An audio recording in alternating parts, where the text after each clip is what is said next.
Dum dum dee dum dum dum da dum dum dum. Oh, that's a lovely coffee, that is. Oh, it's the spot. Yeah. Just like Ming. Oh, let's start the episode, for goodness sake.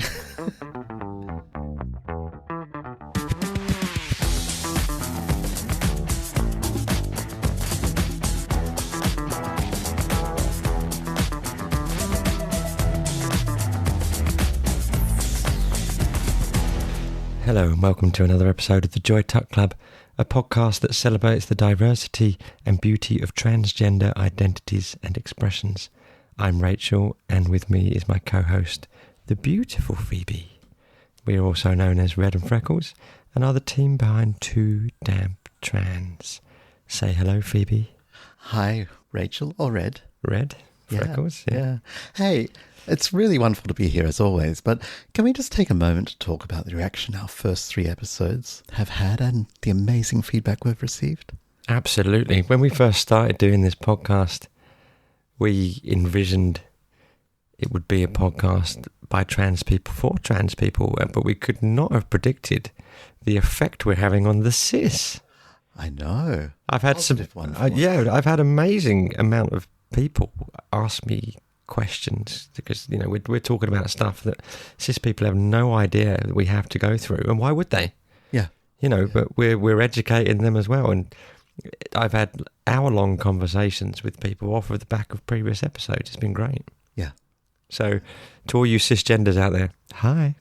So, Phoebe, would you like to tell us what this week's main discussion point is? Yes, it's GD, otherwise known as gender dysphoria. We've all been there, we've all felt it, we've all tried to combat it in different ways. Sometimes still feel it.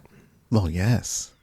You know, I know we touched on it a little bit last episode, but what exactly is gender dysphoria? So last episode we talked about how it's the primary symptom of being trans. Yeah. You are trans if you say you are, and people are trans in all sorts of different ways, but we almost always experience this feeling called gender dysphoria. The Goog defines defines it as the feeling of discomfort or distress that might occur in people whose gender identity differs from their sex assigned at birth or their sex-related characteristics. And by that, it's something that I very much felt all my life. I thought, when I looked down my body, I should have been seeing breasts, and I certainly shouldn't have been seeing the dangly bit. That just didn't feel right. Now, that's gender dysphoria. So you knew, like, you had dysphoria, you knew that it wasn't right. Yeah, I would even see it if the sun was right and I was looking straight down, in my shadow, just that little pulled outline on the ground. I used to feel like I shouldn't be able to see my stomach so easily. It should be occluded. And By boobs. By boobs, yeah. Yeah, and I don't know where that came from. It's something that I feel started around puberty. And I just wasn't developing in the right way. But I didn't have terms for it. Didn't have a name for it? No. No, for me, I think it was less defined than that. I think it was just this feeling that I wasn't like everybody else, or wasn't like other boys my age. Yeah. I don't think it was like, straight away it wasn't like, I'm a girl. That came later. Yeah. So it wasn't, you know, the thing is, it was dysphoria, but like you, I didn't have a name for it. Yeah. It was like a fuzzy feeling in the back of your head, you know, around the amygdala.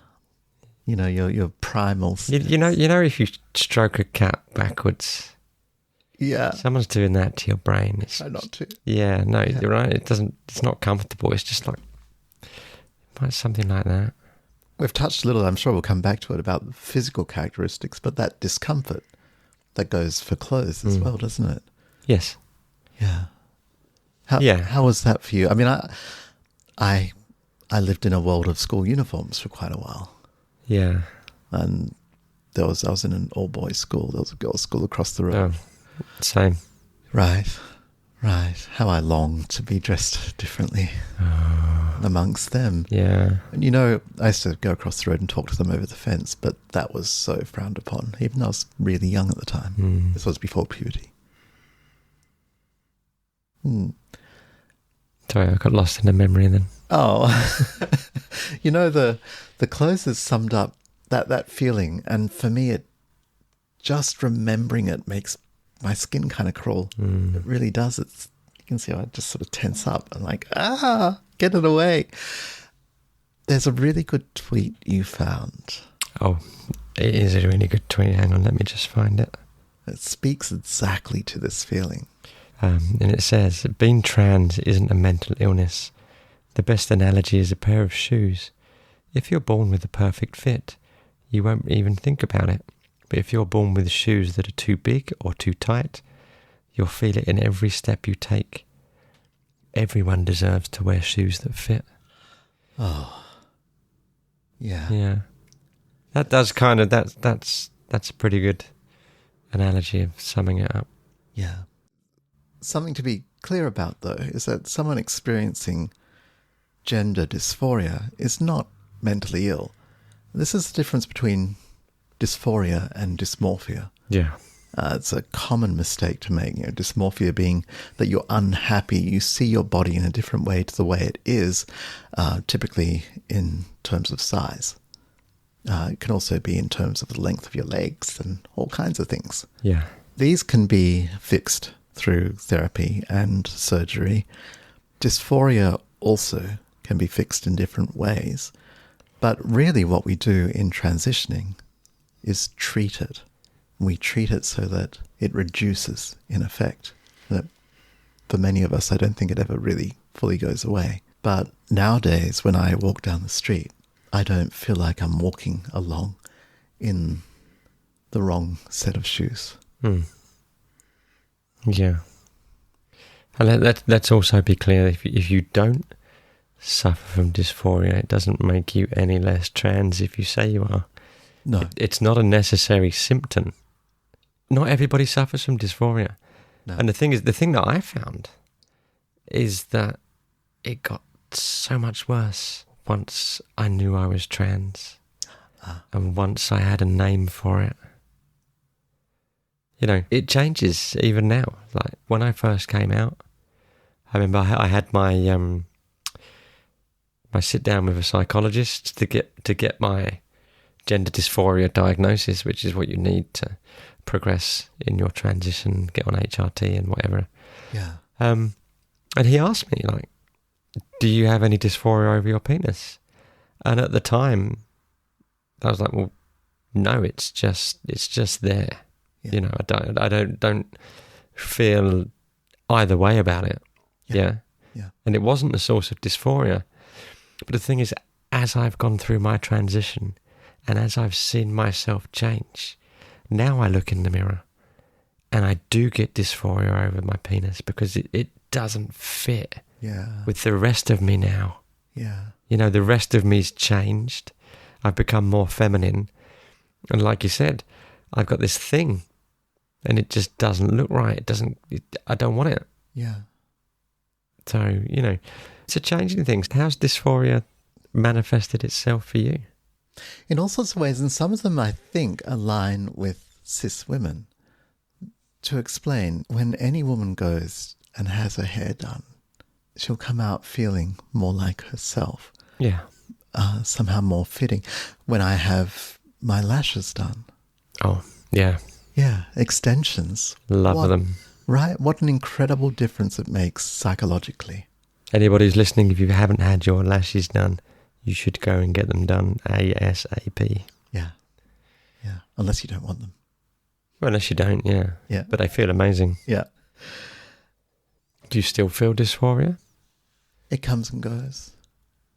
When I see the parts I still have, just as you described, yeah, it feels very strange that they're there. I think of it mentally as a skin tag.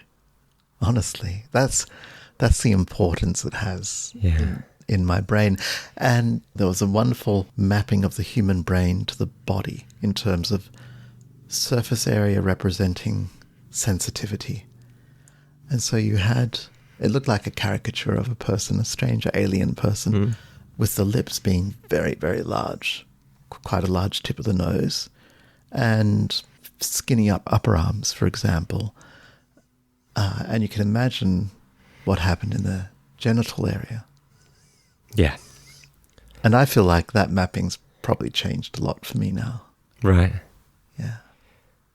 Yeah. Pity the poor person who was hit with a million pinpricks, though, to make that original mapping.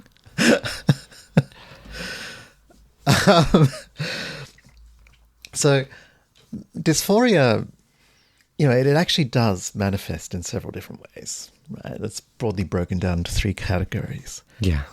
Social, body, and mind. Do you want to dive into that a bit further? Yeah, they're pretty much self-explanatory, but we will. The physical side of it, and this is the common way to describe this, is really old-fashioned and doesn't really fit, but a lot of doctors still require this. Here's a top tip for you. Yeah. If you're going to go to your GP or your psychologist because you want your diagnosis of gender dysphoria, even though it may not feel like it, but the best thing to tell them is that you feel like you were born in the wrong body. Right. That's what they want to hear. They relate to that. That's what they want to hear. Yeah, it ticks the box. Yeah. So the common way of describing it, the physical is born in the wrong body. Right. Whereas it's not, is it? It's no. Just your body doesn't fit. This body is my body. It doesn't feel like it's the wrong body. It just doesn't look how it was supposed to. Yeah. But I'm changing that. Yes, you're right. And yeah, it's true. My freckles are my freckles. Oh, I Love love them. your. I love them. I love them. Thank you. Yeah, it's just shaped. Yeah. It's got the wrong protrusions. Frankly, that's all I can say. So what's dysphoria of the mind? Well, it's biochemical, right? You're swimming in the wrong ratio of hormones. As you go through puberty, if you were assigned female at birth, then you've got too much estrogen for your mind, because your mind differs from your physical body. Your mind wants one type of hormone being dominant and it gets the other. And what we already understand is, in this case, we're saying there's male and female brains, but it's a lot more complicated than that. There's a spectrum, right? Yeah. It's not that simple. And it's more like a grid, and that grid is more like lifted into 3D space, more like a cube. Yeah. There's at least 3 axes that are vitally important in the development of the mind. And it's certainly nothing binary about it, because there's too many possible combinations going on. I think it's like saying, go back to the birth of the universe. Everything was dark, and then suddenly it was light, and you just stop there and you go, so you have dark on one side and you have light at the other end. That's the universe. Yeah. It's either completely dark or it's light. Well, wait, we know it's not. We know everything else exists in between. Yeah. Our brains are the same. Our body's the same. How can that manifest, that disparity between your mind and your hormones? Is it if you're having intercourse, you get pleasure from it, Yeah.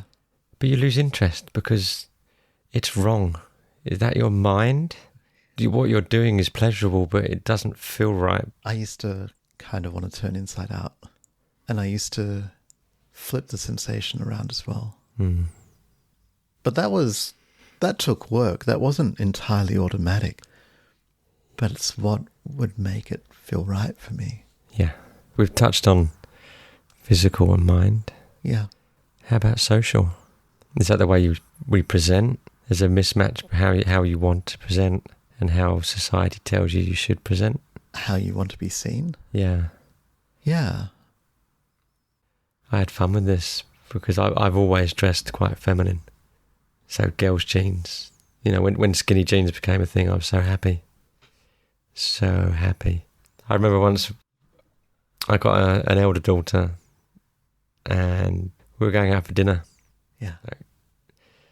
Me, my wife, kids, her husband, we were all going out to dinner, and she came around my house, and I went, "Oh, we're wearing the same jeans."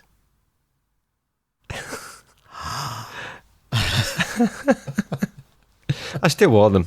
Yeah. I wasn't changing. No. Yeah. Yeah, so social is presentational, right? So hair, makeup, or if you want makeup, you're probably not allowed to have it, but things like also shaving of body hair. We talked about that with Maya. Your glasses were always... Oh, yeah, you're right. I always picked my glasses from the ladies' side of the shop. Yeah. Used to take... I don't know why I didn't used to go straight over there. Yeah. But I was just going to get my eyes tested, and the shop was segregated. One side was female glasses, the other side was male. Yeah. I used to make a show of going to the male one, trying on a few pairs, and and then they would come over to you and go, "Can I help you?" And I go, "Yeah, I can't really find anything I like." And then they would, of course, always suggest, "Well, have you looked on the other side? Some of these styles are quite androgynous." Yeah. Oh, okay, yeah. And even if I did pick something that wasn't particularly feminine, it was from the right side of the shop, so it made me happy. Yeah. Yeah. So in my head, it was like tick. Yeah. But it was a way of wearing something feminine that wasn't obvious to everybody else, but it calmed the beast within. Yeah. Yeah, well remembered. I completely forgot about that. Yeah. There's a lot I know about you. Can we cut this episode now? That's a wrap. There's one other part to this, which is remembering we're talking about gender dysphoria and how it manifests. Yeah. And how you deal with it. And there are ways that we manage the dysphoria in all sorts of situations. Yeah. May not seem exactly what they are. One of them is the video game characters. Mm-hmm. Yeah, but not like the glasses. Yeah. Dysphoria managed. Yeah. Yeah. Exactly. And the jeans. Yeah. Yeah, just little things. Hiding what you wear under the clothes that supposedly fit your gender role. Mm. It's quite a bit. Did you ever worry that people would see them? I had the old trope go through my head, but what if you're in an accident in an ambulance and they'll all know? And I'm like, but I don't care. Oh. I actually want everyone to know. I'm just not brave enough to tell them yet. Yeah. Mm. Yeah. I used to wear tights a lot under jeans. Yeah. And I always used to be so paranoid that someone would notice. Yeah. But that still wasn't enough to stop me doing it. Yeah. The risk or the benefit, the feeling that I got from doing it far outweighed the consequences of getting caught. Yeah. That was how I shaved my legs. Yeah. And had to try and keep that hidden. I would normally do it in winter so people wouldn't see because you're not wearing shorts. But that first shaving of the leg and then putting on some trousers, the sensation of the cloth actually touching your skin rather than the hair getting in the way. Yes, that. I remember that. Remember that? Oh, so well. And then I couldn't understand after shaving for a little while why you didn't feel it anymore, because you were used to it. Yeah, but that first time, first few times. Special. Yeah. I still attack my body with razors now and then look like a plucked chicken. Yeah. Yeah. That wasn't nice, but it was worth it at the time. Mm. I was so happy when it's bringing up a memory from when I was young, 7 or 8, in a school play, tiny role. But it was set in the time of the Crusades, and I had to wear tights as part of the costume. Yeah. I remember my mum taking me to a shop, buying tights, saying they're for my sister, who's this imaginary sister at the time, same size as me. Okay, no problem. You need these heights. And putting them on. And, bear in mind, this is, as a young child, this is before any sexualized version of cross-dressing or anything like that. Right? But my brain knew from seeing girls in tights that that's what I should be wearing. Yeah. And it felt so right, finally, when I put them on. I did keep them after the play, and I did put them on now and then, but I didn't dare be caught, so I had a brother around who would have told me, so... I had a very similar experience. Yeah. I was around a friend's house, and I was probably 6. Yeah. That young. Like you said, no sexual desires or sexual feelings and cross-dressing and all that. Yeah. And my friend's mum used to make toys, and she'd made a teddy bear for him. And she was a thrifty gal, and she'd stuffed it with old tights, this teddy bear. Oh. And it had come undone. Then I could see the tights inside, and I don't know why. The unraveling teddy bear of wonder. I put one leg in to a pair of tights, and like you said, it just felt right. And in that moment, it was like, oh my God, oh my Rachel, what is this? And then it was shattered the next instant, because my friend, screaming at the top of his voice for his mum, come quick, mama. And in that moment, not only did I learn, I didn't learn, had a peek at what I might be. Yeah. I also learned in that moment it's something I needed to hide. Harsh lesson. Yeah. Society will not accept you. That was then. Yeah. A bit better now, but, That melds through to gender roles as well. Yeah. Which is more of a social manifestation. Yeah, absolutely. But what about existential? What about the feeling of loss for what you haven't experienced? Has that occurred to you? Yeah, absolutely. It has, yeah. Like you touched on, you went to a boys' school. Yeah. And you see these girls, and you've missed out on all of their experiences they've had growing up. Right. Your mum taking you to have your first hair appointment, teaching you how to do makeup, girl guides, all these things that, getting your ears pierced. Yeah. Although I did that in puberty, I still missed out on doing it, and you miss out on all that experimentation. The other thing I felt I always missed out on was friendships of girls growing up. I had one when I was tiny. There's a photo. I must have been about 3 with this girl who was my best friend, and I kissed her on the cheek, and I remember that photo being waved around as some sort of proof of my... Yeah. I had a girlfriend. I wanted a girlfriend at that age. No, I wanted a friend who was a girl. Yeah. Really different. And I had 1 year before I left home of being in a co-ed school. And that first day there, I had about 5 friends who were all girls. Nice. And not a single boy anywhere. Yeah. It was just, I was finally in my element, where I was always meant to be. I didn't find that till my mid-teens, like 16. Yeah. So I went to the boys' school, and I left the boys' school. But just before I left, I got a part-time job working in the supermarket. And most of the people that were there were girls. Right. Oh, we had lots of fun talking. Yeah. Just felt right. Yeah. There were guys there as well, but I got on much better with the girls. Yeah. Moving on to something quite a bit more personal. Did you find as your gender dysphoria increased that you experienced intimacy in a different way? I mean, I found myself really, it became quite a chore because it just wasn't working anymore. I never really figured that out. But you're losing interest in intercourse because although it feels pleasurable, it feels wrong because you feel like you should be the other person.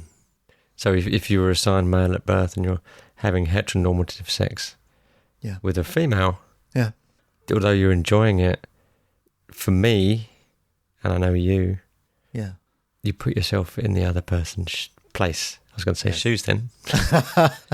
Yes. You can leave your shoes on if you want. Yes, you do. Yeah. You imagine it as it's happening in a different way. So your sensation changes, which is pretty wild. I remember trying to explain that to a partner once and them just looking at me blankly, wondering why. I imagine, why would you even do that?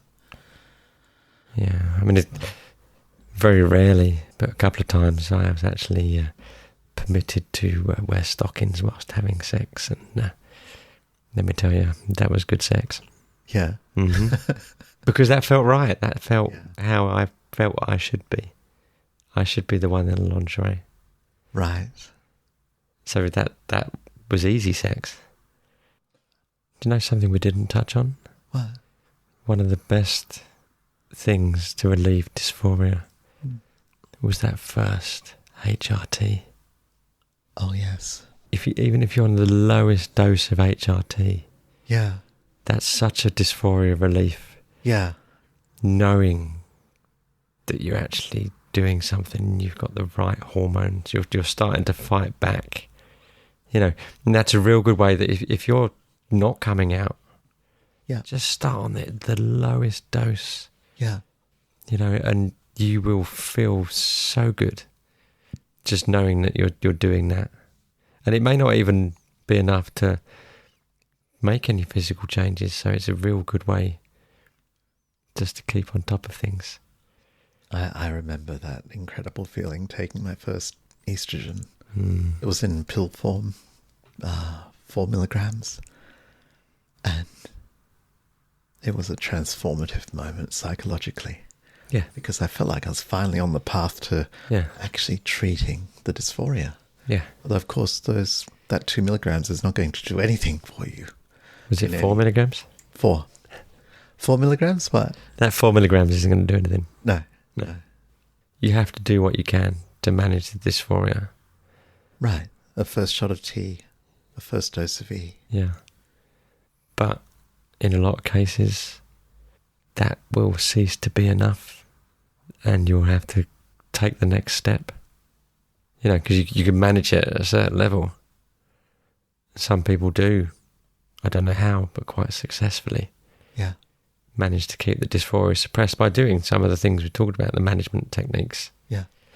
But for a lot of people, and I know I was one of them, it slowly stops being enough and you want more.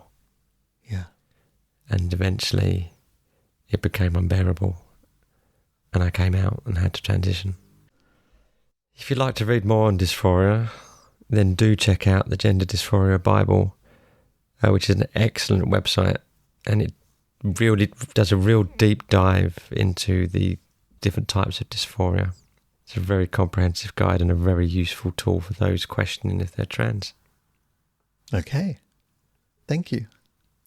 Okay, what's up next?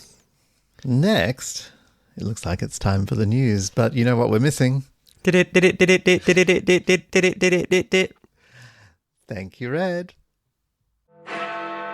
EHRC punches down again. KC and the Sunshine Trans. Dylan and the Trevor Project. Louise Redknapp makes a stand for trans. The now rather ironically named Equality and Human Rights Commission in the UK is continuing its descent into the mires of the much reviled.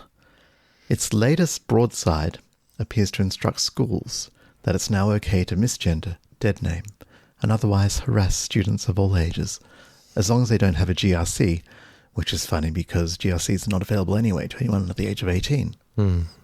Wait, weren't the EHRC originally formed to help the government and other organisations comply with anti-discrimination laws? They were, but even the UN agrees now after an inspection last year that their prime directive has become finding legal ways to permit discrimination against vulnerable minorities, chief among them, the trans community. Wow. Yeah. By the Commission's own admission, its prior update was almost wholly ignored by schools across the UK, probably because it too was legally flawed. Schools have a duty of care and a duty to abide by anti-discrimination and anti-harassment laws. Right. They know the EHRC's advice is misleading at best, and as you would hope, empathy and compassion actually still hold sway outside of Tufton Street tea rooms. Oh, that's a very niche reference. It is. Yeah. Okay, up next, a little north of Kansas City, Missouri, between the suburbs of Liberty and Leavenworth, you'll find Oak Park High School. There's not much to say about this relatively small school that would warrant global news coverage. I mean, you'd think that fancy things like them getting a $155 million stadium built in a school with just 1,500 students would warrant some sort of global news coverage, but no. They also have an excellent academic record, but no to that either. Really, there's only one thing that can swing the right-wing news machine into action, and that's declaring, yet again, that they have seen something trans in the woodshed. It is cold comfort to imagine that the lunatic fringe can be easily ignored. For what started as a screech of a widely followed Twitter account became the front page news on the magnorific Breitbart News and then scurried across the pond to infest every UK paper of increasingly doubtful repute. The cause of their shock, horror and ire, that's going to be endless until they find a new target, is that the school's student body, not the teachers, not parents, just the students, as it goes with these things, elected a transgender person, 17-year-old Tristan Young, to be homecoming queen. And this in turn triggered physical threats, dramatic declaration from the gender criticals, and triggered TERFs, which for our cis listeners stands for trans exclusionary radical feminists, that claim that men are taking women's places again, and threats of imagined violence against the 17-year-old, still technically a child. And let's not forget, it wasn't the school that voted a homecoming queen. It was all her peers, all her classmates. Right. She's a popular person. Yeah. And they don't have a huge job. This is an honorary position. It's a festive one. They preside over a football game and usually a dance. Yeah. The school has a number of other transgender students, and the school merely tweeted some photos of the homecoming parade, and they have thankfully rallied behind Tristan. Their feed became a torrent of hate before they turned off the further comments. Right, but meanwhile, Tristan has shown more class than any of her abusers, stating that she's not interested in wasting her time fighting back, and nor should she. She's a kid, for goodness sake. Yeah, and she actually came out to say that she's going to see this as a celebration, a joyful event. She's not going to let the haters get her down. She's not going to give her crown back. Yeah. You know, she said how happy she was to be standing on that field with people who love her and that she loves, and to hear her name announced as the winner. What an achievement. I know. Well done, Tristan. Yes. And here's a great story. Dylan and the Trevor Project. Oh, Dylan. This is the story of Dylan Mulvaney. She's such a transpiration. She is. I love her so much. No, she's amazing, isn't she? You know. Yeah. And I think that the thing I love about her the most is how much she upsets the GCs just by existing, which is the perfect way to be a trans activist. You don't have to carry signs. You don't have to shout at people. Just be the best version of you that you can be. And it gets right up their nose. Yeah. So this is a story about the amazing Dylan Mulvaney. And the amazing Trevor Project. And the amazing Trevor Project, indeed. And in what should be joyful news for saving trans lives. So what is the Trevor Project exactly? It's a 24/7 helpline or hotline for suicide prevention focused on LGBTQ youth. Yeah. They also do an enormous amount of advocacy. They see a world where all LGBTQ young people have a brighter future. Yeah, but I know particularly in the trans community, yeah, a high percentage, I think it's above 80% of trans people have considered suicide. Right. And I think 40 to 50% have actually attempted it. Yep. You know, so what's this got to do with Dylan? Well, as a transpiration, Dylan... Transpiration to millions. Yeah, absolutely to Yeah. millions. I haven't checked her latest TikTok following, but it's immense. And she's achieved it all very, very quickly and achieved a global prominence, which has brought with it the bad along with the good, of course. I think we have to thank the GCs for raising her profile so quickly. Well, true. Yeah. You know, they've all been up in arms about her, but there's no such thing as bad publicity. No. Those boycotts really helped. Really did. Kid Rock shooting up a pile of beer cans, that really helped, surprisingly. Yeah. Yeah. So they made a really interesting choice. They've honoured Dylan with the 2023 Suicide Prevention Advocate of the Year Award.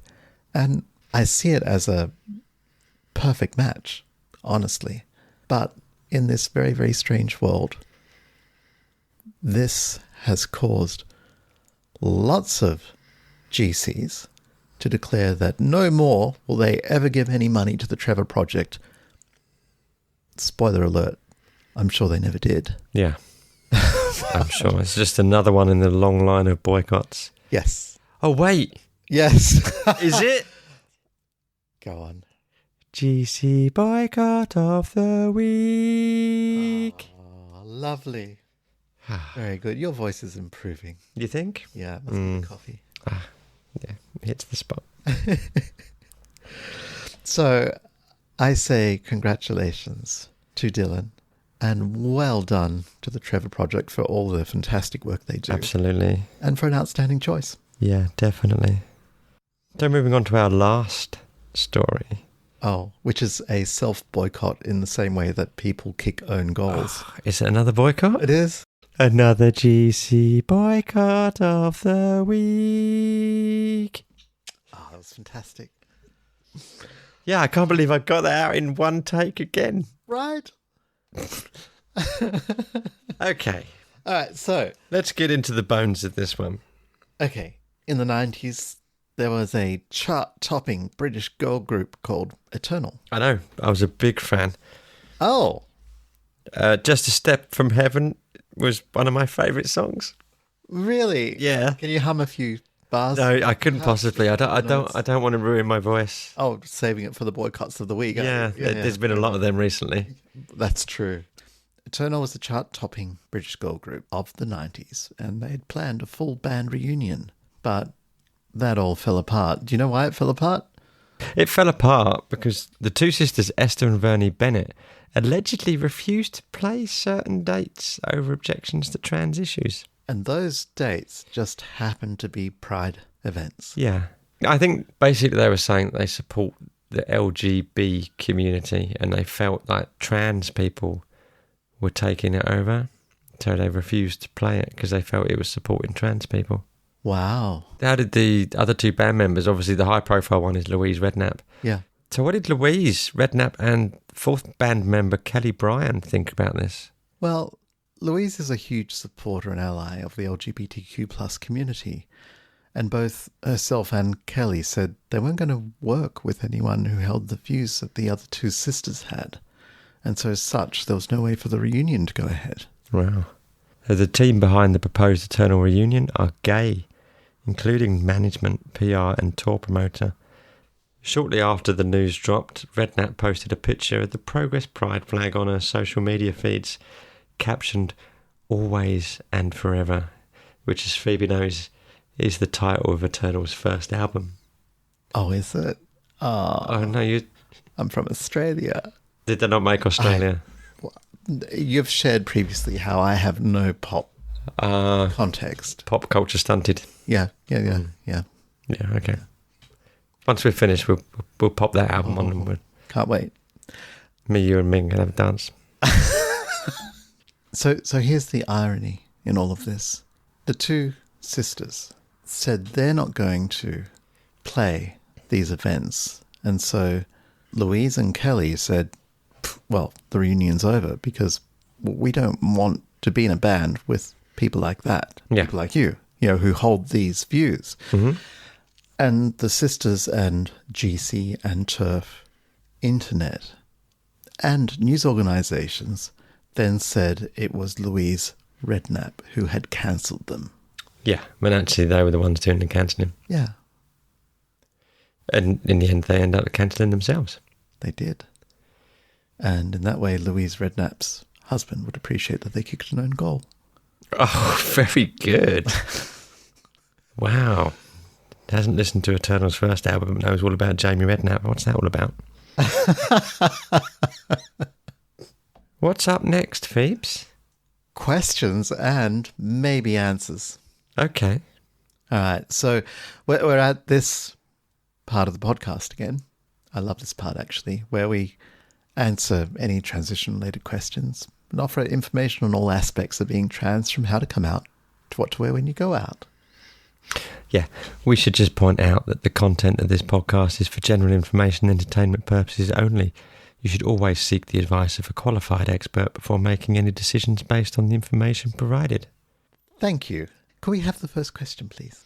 Of course. Our questions this episode are from the Reddit Ask Transgender forum because, you know, we're still waiting for you, our lovely listeners, to send us in some questions. But you know where we are. You do.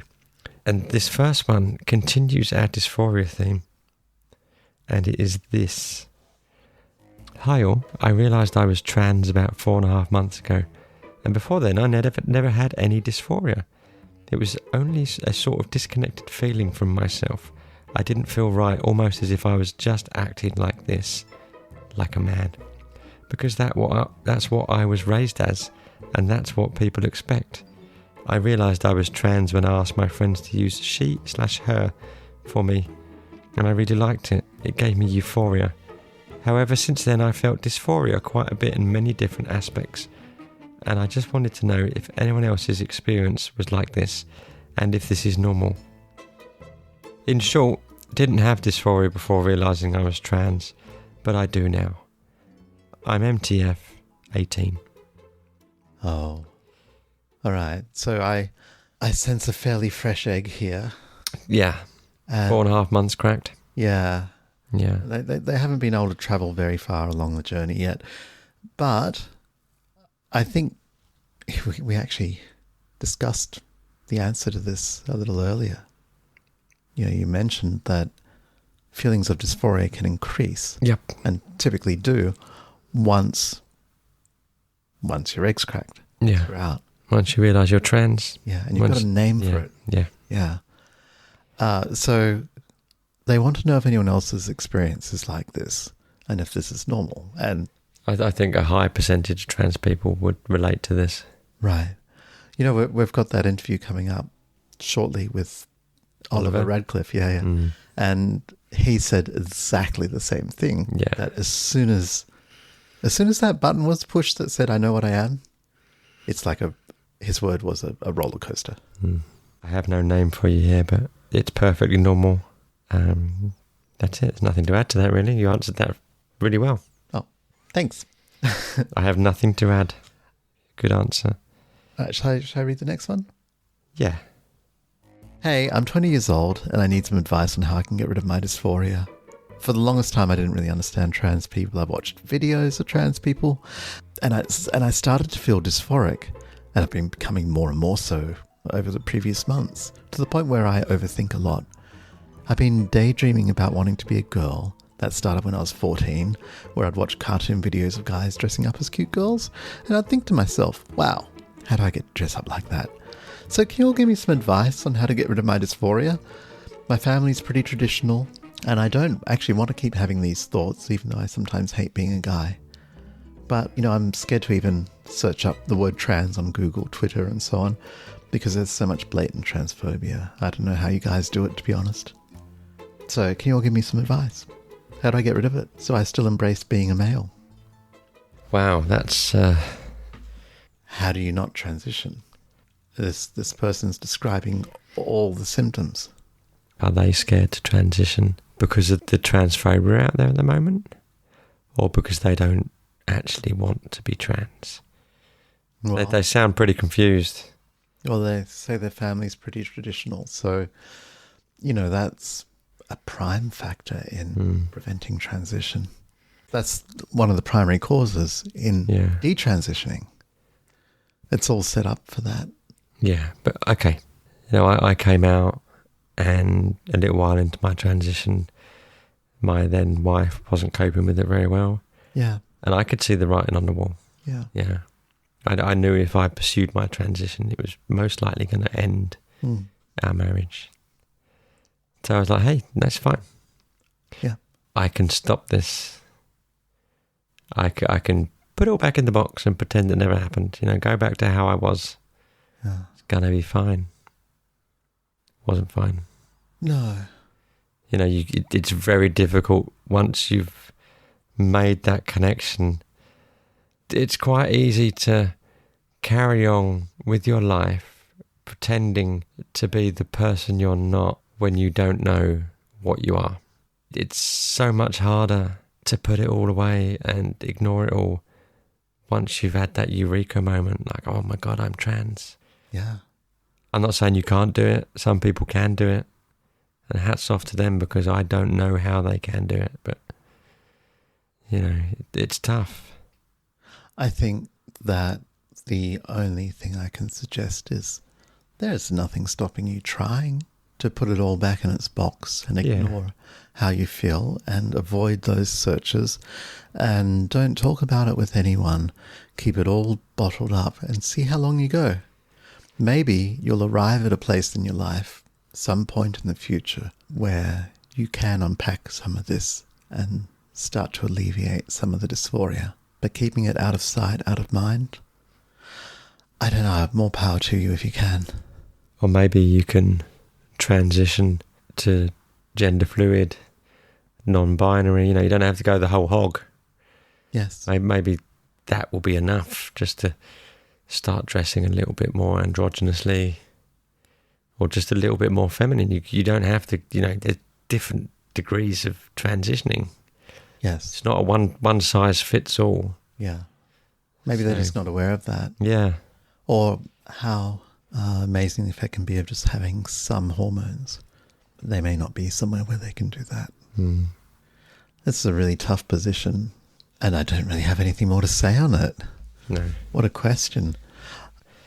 Final question. Not dysphoria related, but I feel like we're both in a pretty good position to advise on this one. So I'm 20, female to male, and pre-everything. I've been using the women's bathroom because I didn't think I passed.